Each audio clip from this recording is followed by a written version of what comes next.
In 1992, as an uprising broke out across LA in the wake of the Rodney King trial, Kevin Powell, a 25-year-old writer and teacher, got into a heated fight with Julie Gentry, a 19-year-old white woman from Alabama, on the streets of Soho.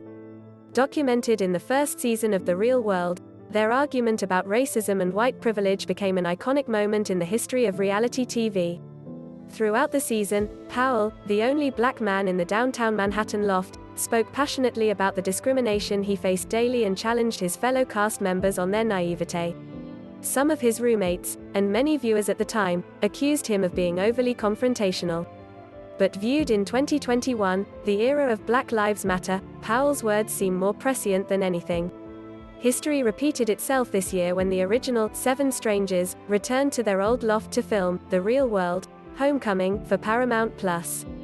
The 6-episode reunion, filmed in mid-January, found the reality TV trailblazers resuming difficult conversations that began before Bill Clinton became president or Friends was on the air. This resulted in heartfelt moments of reconciliation and deepened understanding, as when Gentry proudly introduced Powell to her teenage daughter, a budding civil rights activist, but it also stirred discord. After she was called out for making dismissive comments to Powell in 1992, cast member Becky Blasband walked out on Homecoming. She later complained that she was portrayed as the poster girl for white privilege and shot down Powell's subsequent attempt to make peace.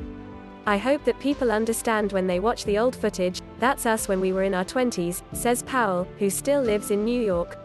Now as older people in our 40s and 50s, we're trying to listen to each other and we're trying to love each other no matter what, which is why I made it a point to say to Becky, I love you.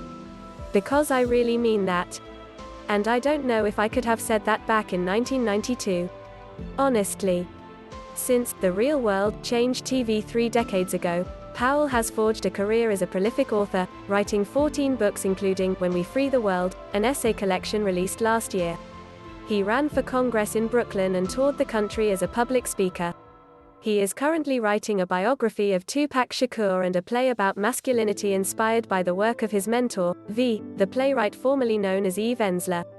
But Powell, who also wrote for Vibe magazine in the 90s, recognizes he will always be associated with The Real World and its generational impact.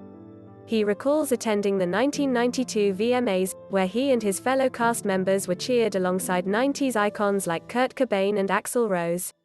"I think this reunion actually helped us to be at peace with it because we realized how much it has impacted so many people and so many conversations in our country, not just about racism, but a whole range of things."